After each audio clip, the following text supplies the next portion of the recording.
Well, hello everybody, it's Nico from Whorticulture. How are you doing?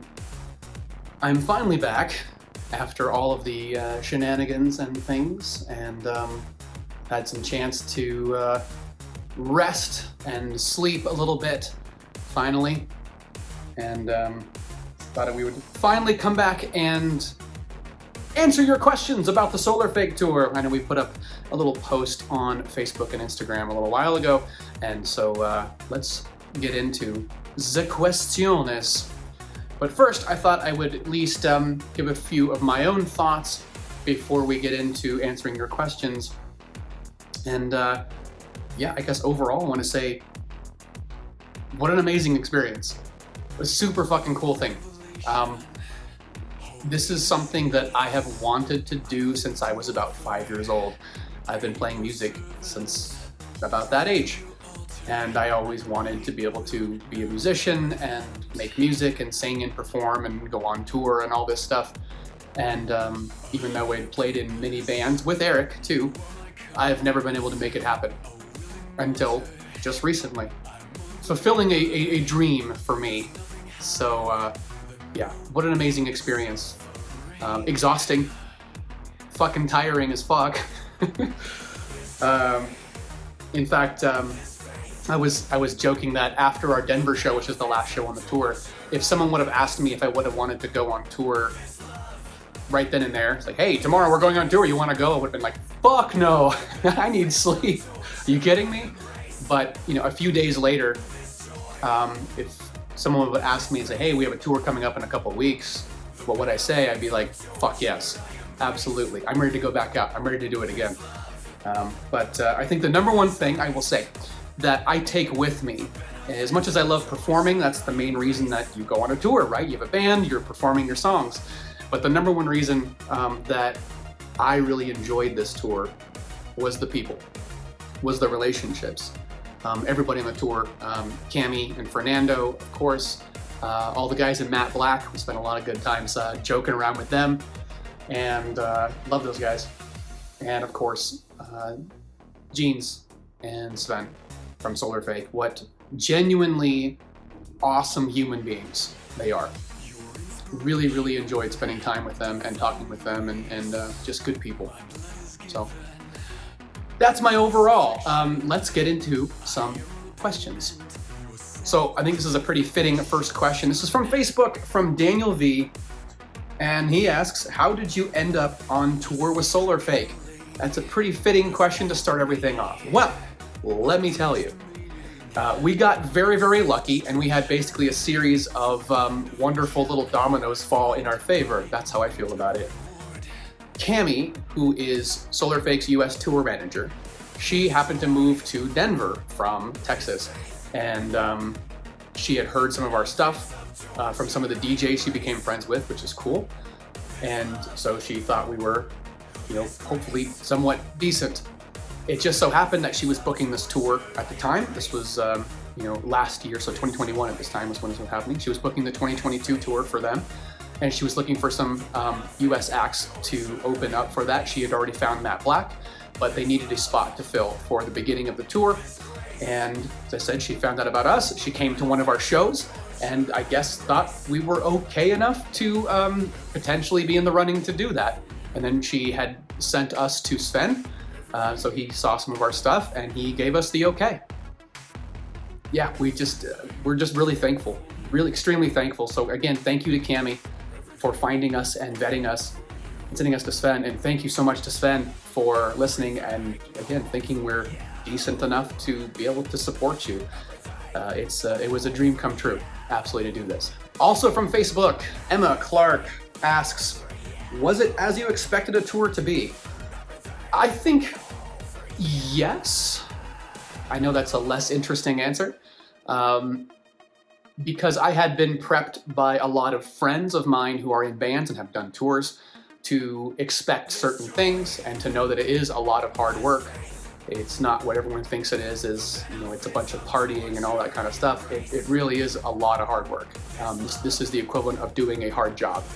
So yeah, I think I had a lot of friends who had prepped me, and I felt like I kind of knew what to expect going into it. Now, obviously, it's different hearing about it and then experiencing it yourself naturally. But yeah, I had a pretty good idea of what I was getting into when we were able to be part of this.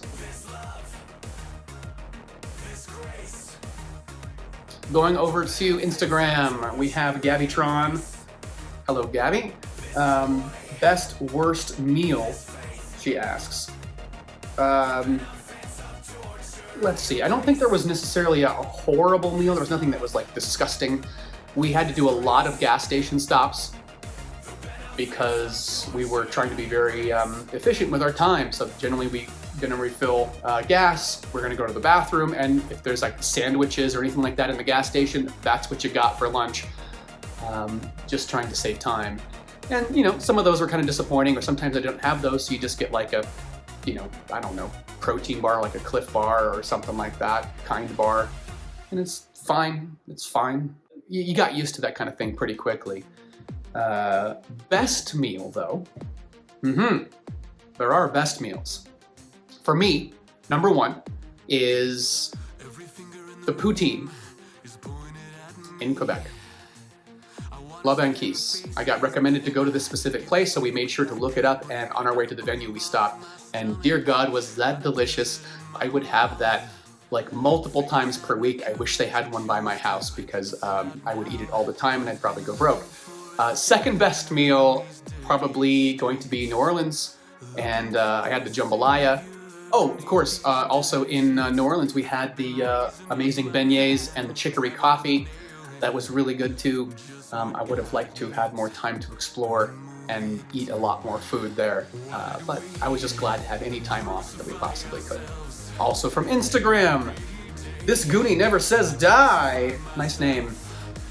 How many road cats did you encounter and which one was your favorite? One of the most important questions to ask on this entire video. If you followed us on Instagram, you would have seen that I posted a couple videos about us finding random cats that we would pet and enjoy their company of on the tour. And I think it was Biddy that actually coined Road Cat. He had filmed me in, what was it? I think it was somewhere in Florida. I think it was Jacksonville. We found a cat right outside the venue, and he had filmed me petting the cat, and he would put on the video #RoadCat. So we just kept it, and we had one there. We had one in a speakeasy in New Orleans, and there was another one outside the venue in Houston at White Oak Music Hall. And I love cats. I'm a big cat person, so they were all fantastic. But I think I got a little more time to spend with the cat outside of White Oak in Houston. It's a really sweet cat, a little bit of a cut or missing part of its ear, poor thing, but really sweet. All of them were really sweet. You know, this, again, the important information. I bet you're glad now that you know this answer. Thank you. And from Instagram as well, Tiny Little Dot, our amazing Photoshop expert on our Discord, plug. First of all, hi. How quickly, she wants to know, did it become a routine? The daily road trips, setting up, loading, unloading hotels, all that kind of stuff. Very quickly. I think we had everything down and very sort of as a kind of well-oiled machine, or at least as well as we could oil the machine, proverbially. By Madison, which was our third date of the tour, it took us a few times to kind of figure out logistics and what roles we need to all play once we get to the venue. Like who's handling what, who's setting up what at what time, what order things need to be done. And we figured that out very quickly. And again, by that third show, I think things became very routine. Now, for some of us, certain aspects, I think, of the tour became maybe more routine quicker than others, because the Denver group, which is myself, Eric, Cami, and Fernando, we of course took off from here. We drove to Chicago, and we had to make one stop over because it's a long drive. So we stopped in Omaha one night and then drove to Chicago the rest of the way. So we had already started the process of knowing what it's like to pack the trailer, unload the trailer into the hotel room at night, and then load it back up in the morning. So we had a few times of this to practice. So I think perhaps a few of us were more used to this specific routine before everyone else joined. But of course, Solar Fake, you know, they tour and they play shows all the time. So it's not to say that they don't have a pattern of their own, but this specific pattern that we had for this exact tour, you know, we had a few days practice on that, but you know, hey, they joined in and they adjusted to it probably like, you know, day one. They knew what to do. I mean, again, these guys are professionals. They're really good at what they do. They know how to do this stuff. So yeah, very, very fast. She also wants to know any nice connections with local bands. We saw, you know, a lot of opening acts. There was a lot of good stuff in there. I believe some of the few that stand out to me were the City Gates in Montreal. They were really good. Meeting Jarvis from Absinthe of Faith. We got to meet them and play with them twice, both in Minneapolis and in Madison. He's a really cool guy. Really enjoyed playing with them. And then in Pittsburgh, we got to play with Tragic Impulse. Really like those guys a lot. And in Boston, there was a really cool like 80s synth pop sort of act called Triangle Forest, really like. But of course, on our very first show in Chicago, we had Ayatoya. Really amazing stuff. Really, really like her.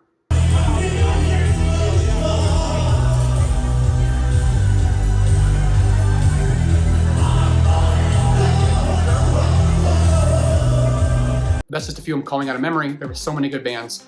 Really enjoyed it. It's a good photo. But I think we'll go ahead and cut it for now. We'll probably turn this into several videos. So thank you for watching and come check us out in the next video. See you soon.